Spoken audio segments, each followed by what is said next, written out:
Bom dia, queridos irmãos. Hoje é quarta-feira, dia 21 de janeiro. Bom dia, irmãos, paz e alegria.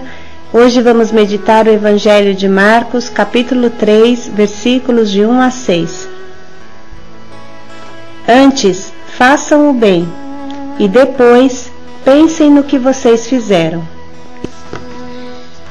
O amor verdadeiro, o bem dos nossos irmãos, deve ser a lei suprema da nossa vida. A frase do cabeçalho de hoje é de Padre Oreste Benzi, um grande e santo sacerdote italiano que tanto inspirou a Missão Belém. Muitas vezes, na vida, não temos tudo claro. Quando acolhemos a primeira criança de rua, 14 anos atrás, não sabíamos aonde colocá-la e como fazer. Fumava 2 maços de cigarro por dia, tinha 10 anos. Nós cuidamos dele, trocamos os cigarros com balas, conseguimos cativá-lo. Depois dele vieram outros 500. Agora estamos aprendendo. Nada teríamos começado com os meninos de rua se tivéssemos deixado o medo falar mais alto. O amor é a lei suprema. O Senhor esteja convosco. Ele está no meio de nós. Proclamação do Evangelho de Jesus Cristo segundo Marcos. Glória a vós, Senhor. Outra vez, Jesus entrou na sinagoga e lá estava um homem com a mão seca. Eles observavam se o curaria num dia de sábado, a fim de acusá-lo. Jesus disse ao homem da mão seca: levanta-te e vem para o meio. E perguntou-lhes: em dia de sábado, o que é permitido? Fazer o bem ou fazer o mal? Salvar uma vida ou matá-la? Eles ficaram calados. Passando sobre eles um olhar irado e entristecido pela dureza de seus corações, disse ao homem: estende a mão. Ele estendeu a mão, que ficou curada. Saindo daí, imediatamente, os fariseus com os herodianos tomaram a firme decisão de eliminar Jesus. Palavra da salvação. Glória a vós, Senhor. O trecho de hoje, tão simples, tão claro, ele tem uma repercussão fortíssima na nossa vida. A palavra de Jesus é muito direta: levanta-te e vem para o meio. Levanta-te e vem para o meio. Este pobre homem sofrido era deixado de lado, desconsiderado. Até naquele tempo se pensava que a doença fosse uma maldição de Deus. Ele não era o centro da situação. E Jesus inverte totalmente o modo de pensar e de agir e chama esta pessoa para o meio. Ele enxerga esta pessoa e sente que não pode continuar desse jeito. Este homem não pode ser deixado de lado, não pode continuar sofrendo sozinho, igual um animalzinho. Esse homem, ele deve ser colocado no meio. Todos nós devemos pensar o que é possível fazer para ajudar esse homem. Levanta-te e vem para o meio. Esta é a atitude de Jesus: colocar no meio o pobre e o sofrido. E a nossa vida, irmãos, irá mudar de verdade quando nós decidiremos colocar no meio da nossa vida o pobre e o sofrido. Quando ele estiver no meio da nossa vida, do nosso pensamento, dos nossos objetivos, dos nossos interesses, então a roda da nossa vida muda. E vocês sabem que o símbolo da Missão Belém é uma roda, e o eixo desta roda são os pobres, os sofridos, os pobres da rua, os pobres do Haiti, as crianças do Haiti, todos aqueles que são deixados de lado e desprezados nesta nossa sociedade. Olha um pouco o que acontece. Os fariseus não tinham como eixo da vida o pobre. Pelo contrário, o eixo da vida deles era o raciocínio, a lei fria, a lei que mata. Eles achavam que a lei não permitia curar no dia de sábado. Esta era a grande contradição. Em vez de ser felizes, pelo menos que alguém estava fazendo o bem, não, eles manifestavam todo o ódio, toda a desaprovação. Os fariseus não estavam interessados no bem deste irmão, estavam interessados na lei fria. A vida, o cérebro deles rodava ao redor de uma lei fria, que na verdade camuflava o imenso egoísmo, o imenso egocentrismo. Eles não estavam nem aí com o sofrimento deste homem, eles queriam levar em frente, de nariz empinado, uma ideia de lei que eles tinham e sacrificavam tudo para que esta lei pudesse caminhar. Irmãos, nós espontaneamente condenamos a atitude dos fariseus, mas devemos também nos colocar em questão e pensar: será que os cálculos humanos falam mais alto também na minha vida? Será que eu de verdade tenho como principal objetivo da minha vida fazer o bem, custe o que custar? Esta frase que colocamos no início da nossa meditação é de Dom Oreste Benzi, um grande e santo sacerdote italiano que muito inspirou a Missão Belém. Antes faça o bem e depois pensem no que vocês fizerem. Na língua italiana, fate il bene prima di tutto e dopo pensate cosa avete fatto. O que significa esta frase? Que quando tem alguém que precisa de você, não fica pensando o que vai dar, será que quais são as consequências disso, o que pensarão os outros, eu vou me complicar, não vou conseguir. Não, ele precisa de você, faça o bem e depois para e pensa como organizar este bem, mas dá o primeiro passo. É importante na vida fazer o bem acontecer, fazer com que o bem puxe, seja o motor da vida, e não os cálculos humanos, e não os medos. E atenção que fazer o bem é algo que não tem previsão. Quero dizer que a pessoa que precisa, ele pode aparecer na tua vida de repente, você não espera, você não sabe, e ele te questiona. E você não pode dizer não posso. O exemplo claro disso é o bom samaritano. Existe um homem espancado pelos ladrões, jogado na beira da estrada, quase que morrendo. Aí passa um sacerdote e os cálculos humanos dele falam: não posso tocar nem me aproximar de uma pessoa assim porque é impura, eu devo ir fazer a oração e o sacrifício, devo oferecer o sacrifício, então devo me manter puro. Não posso. Passa um levita, que era quase como que um sacerdote, e fala: eu não posso.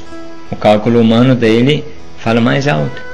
Aí passa um samaritano, ele também teria tido seus motivos para não se aproximar, para continuar o seu caminho, mas ele, em primeiro lugar, parou, foi se aproximar desse homem, se reclinou sobre ele, cuidou das feridas, o carregou no jumento e o levou até a hospedaria. Seguramente os planos dele mudaram, perdeu tempo, seguramente perdeu também dinheiro do bolso dele, mudou tudo. É isso que acontece na vida. A nossa vida deve mudar diante do pobre e do sofrido, diante de quem precisa de nós. Não podemos deixar os raciocínios humanos falarem mais alto, porque os raciocínios são raciocínios de morte quando não permite que possamos amar de verdade o nosso irmão. E é muito importante tomar consciência disso e pensar que a vida é levada em frente pelo amor e não pelo cálculo humano. O cálculo vem depois, para organizar o amor.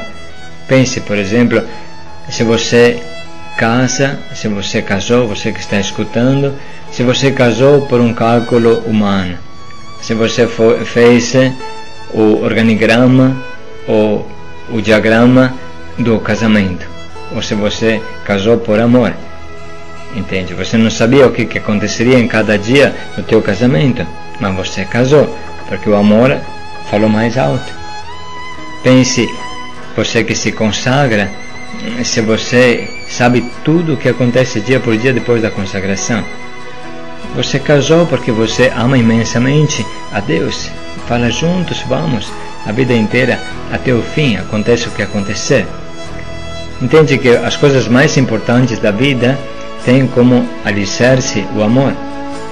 E também colocar no mundo um filho. Será que quando um casal coloca no mundo um filho, sabe já o que vai acontecer com ele? Se vai dar alegria, se vai dar preocupação, se vai dar angústia. Entende? Antes vem o amor e depois você pensa como organizar este amor ou como fazer. Mas é importante que o amor tenha a primazia, o amor tenha a parte fundamental, seja o alicerce de tudo, e não o raciocínio que acorrenta o amor, e não o medo, a falsa prudência que corta as asas do amor. E tudo isso custe o que custar. Irmãos, curar esse pobre homem custou a vida de Jesus, porque os fariseus e os herodianos, quando saíram, em vez de sair felizes pelo milagre, tomaram a decisão de eliminar Jesus. Eliminar Jesus. Imagina o que custou para Jesus colocar o amor acima de tudo, antes de tudo. Isso acontece na nossa vida, custa sacrifício, mas esta é a beleza da vida, e isso que vai nos conduzir aonde a gente nunca pensaria de chegar. Eu estou aqui com a Caçuda hoje, e ela pode contar como é que iniciou a nossa acolhida com as crianças de rua. Era o ano 2001 e nós estávamos na primeira missão de rua, debaixo do famoso viaduto do chá, no Vale do Anhangabaú, mas ela mesma pode contar. Nós, naquele tempo, ano 2001, nós tomamos uma decisão. Não vamos na rua algumas noites na semana, mas vamos na rua passar o tempo com os meninos de rua. Então tomamos uma decisão de ficar vários dias e noites na rua, de forma especial com os meninos de rua, porque víamos que eram os mais sofridos, né? Além dos irmãos adultos também, claro, que encontrávamos sempre, nós também queríamos de forma especial ficar com os meninos de rua, para cativá-los, para poder estar com eles mesmo, para poder dar um pouco de amor, um pouco de carinho para eles, para falar de Deus para eles, enfim, para poder entrar no coração deles e levar eles a sentir aquela alegria, a sentir a presença do amor, né, do amor de Deus, de forma especial, através do nosso estar com eles, da nossa presença ali na rua, do brincar, de tudo que a gente poderia fazer com eles. Então nós decidimos ir, e aí fomos de mala e cuia, com as trouxas nossas, ficar lá na rua com eles. E naqueles dias nós conhecemos muitos meninos de rua, desde crianças pequeninas, né, depois crianças maiorzinhas de 8, 9 anos, 10 anos, também adolescentes. E fizemos muitas amizades com os meninos, as meninas. E durante aquelas semanas, né, que ficamos ali direto com eles, foi muito bonito, porque a gente começou a se tornar família com eles. Então os meninos se apegaram, os meninos aos pouquinhos foram abrindo o coração, foi nascendo uma confiança, e nós pensamos, por que não levamos alguns deles se eles querem? Porque já estava se manifestando um desejo de ficar perto dos tios, da tia. Olhem bem que esta era a coisa espontânea que nasceu, mas nós não tínhamos pensado nisso quando partimos da nossa moradia para alcançar a rua. A gente pensava, vamos ficar com eles, mas nunca pensamos que poderíamos iniciar uma casa de acolhida. A gente não calculou, vamos ficar 15 dias na rua, depois vamos também já montar a acolhida deles e tudo mais, né? Claro que o desejo de cuidar deles existia, mas nunca foi uma coisa assim programada e calculada, né? Foi algo mesmo que Deus pensou, que Deus calculou, que Deus organizou, vamos dizer assim, bem antes da gente pensar nisso. Então ficamos com eles e algumas desses meninos e meninas, né, manifestaram o desejo de sair da rua e vieram falar para nós, tio, tia, assim eles nos chamavam, né, o padre também, eu quero ir com vocês, eu não quero ficar aqui na rua, me leva com vocês. E naquele momento, claro, né, que humanamente falando, deu um friozinho na barriga, porque depois, nossa, se a gente leva, como é que vai ser? Porém, escutar a voz deles, olhar os olhos deles, né, conhecendo depois daqueles vários dias na rua a situação deles, não podíamos deixar esses meninos ali. E eles vieram, então nós nos arriscamos no sentido de vamos levá-los, depois a gente vai ver o que fazer, vamos acolher, abrir a casa do nosso coração para acolhê-los e juntos vamos descobrir um caminho. E assim foi. E entre eles veio o Rafael, que é esse menino de 10 anos, ele tinha 10, então ele chegou na rua muito pequeno. E o Rafael, ele gostava muito de brincar, aprontava pra caramba, mas ao mesmo tempo era um menino assim, que se deixou envolver, né? Mas vou falar uma coisa pra vocês, ele fumava igual uma Maria Fumaça. Ele usava muito cigarro e sempre ele estava com o bolso cheio de cigarro, né? E essa coisa, com certeza, ele não é que ele ia sair da rua, pediu para vir com a gente, veio com um cigarro e tudo. Mas nós acolhemos o Rafael dentre os outros meninos de rua que também estavam conosco. E foi uma aventura total, porque a gente não tinha nem sequer uma casa reservada para esse fim. E eu fiquei responsável também do Rafael. E o Rafael, apesar de ser um menino assim que te cativava, ele também tinha as crises dele, tinha os momentos difíceis dele, né? E era um menino também muito que queria carinho, atenção, mas também queria fazer o que dava na telha dele. E não foi fácil, porque ele sempre queria a bendita da Maria Fumaça, né? Maria Fumaça era o cigarro. E ele sempre me dizia, tia, me dá Maria Fumaça? Tia, eu quero a minha Maria Fumaça. E foi complicado fazer ele largar essa Maria Fumaça, porque a vida dele era brincar, aprontar e a Maria Fumaça. Isso era 2 maços por dia, uma criança de 10 anos. 2 maços por dia, e fumava mesmo, fumava que nem uma caipora, como se diz. E na nossa cabeça, né, na minha que estava ali com ele no dia a dia, minuto por minuto, eu pensava, Senhor, me ajuda, como é que a gente vai ajudar ele a largar esse negócio? Porque não dá para fumar aqui dentro no meio dos outros, né? Que era uma das regras, não era fumar. E veio uma ideia. Presta bem atenção que se nós tivéssemos arrancado de vez, o cigarro ele teria fugido.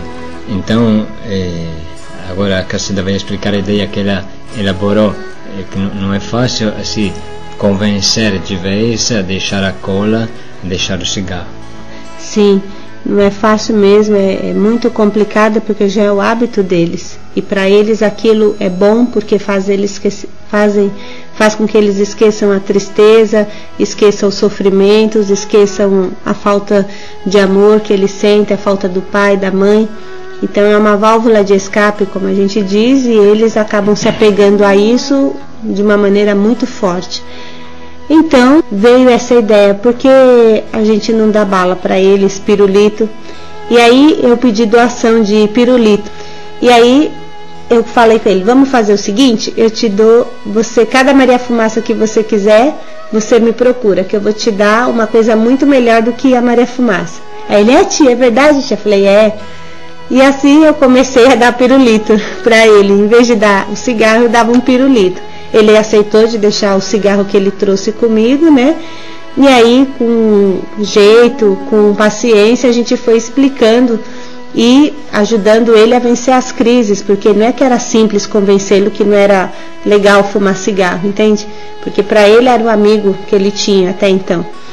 Então, aos pouquinhos, né, a gente foi ajudando ele a entender isso, mas também eu comecei a viciar ele, entre aspas, em outra coisa. E aí ele entrou nessa, aceitou, e aí a gente foi trocando a Maria Fumaça, o bendito do cigarro, pelo pirulito, ou pelas balas.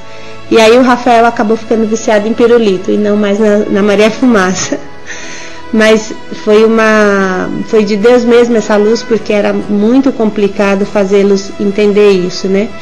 Mas o Rafael, aos pouquinhos, foi abandonando esse vício, chupava pirulito, chupava bala, mas também, aos poucos, ele foi entendendo, não era só uma questão de trocar o gosto, mas era muito mais, porque não bastava dar um pirulito para o Rafael não queria o pirulito em si, né? Ele queria a nossa atenção, queria sentir o amor de família, queria sentir a nossa presença, e isso, pela graça de Deus, nós conseguimos fazer no início. Ele tinha um problema sério de fazer xixi também, que, para vocês terem ideia, fazer xixi na cama.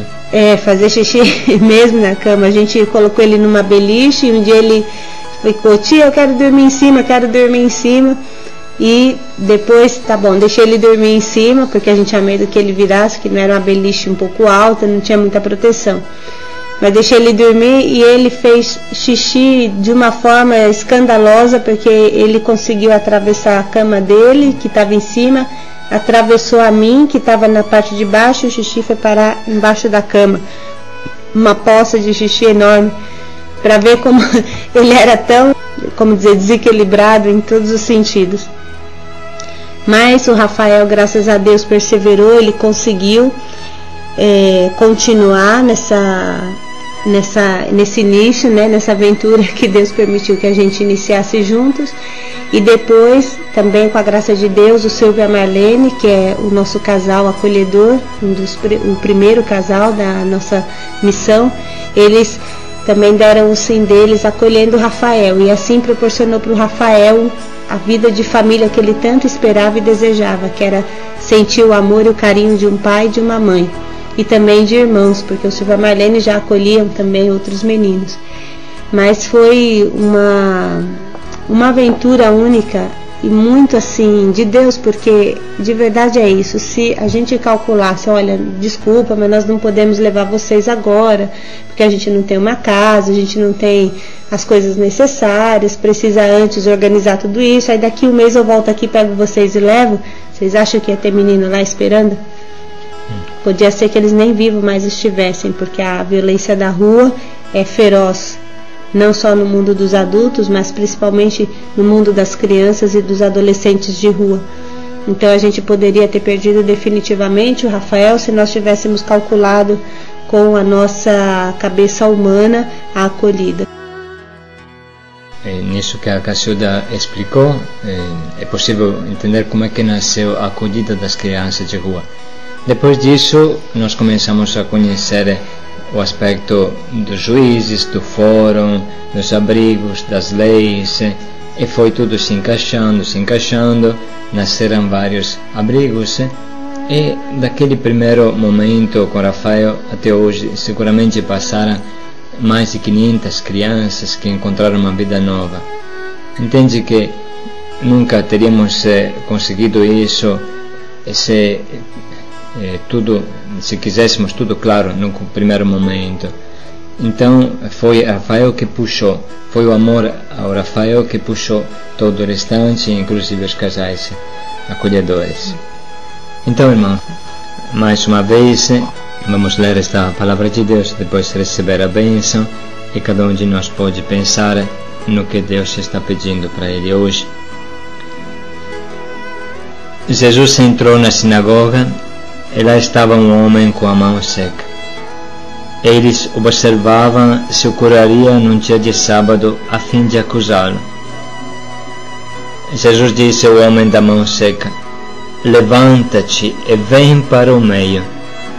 E perguntou-lhes: em dia de sábado o que é permitido? Fazer o bem ou fazer o mal? Salvar uma vida ou matá-la? Eles ficaram calados.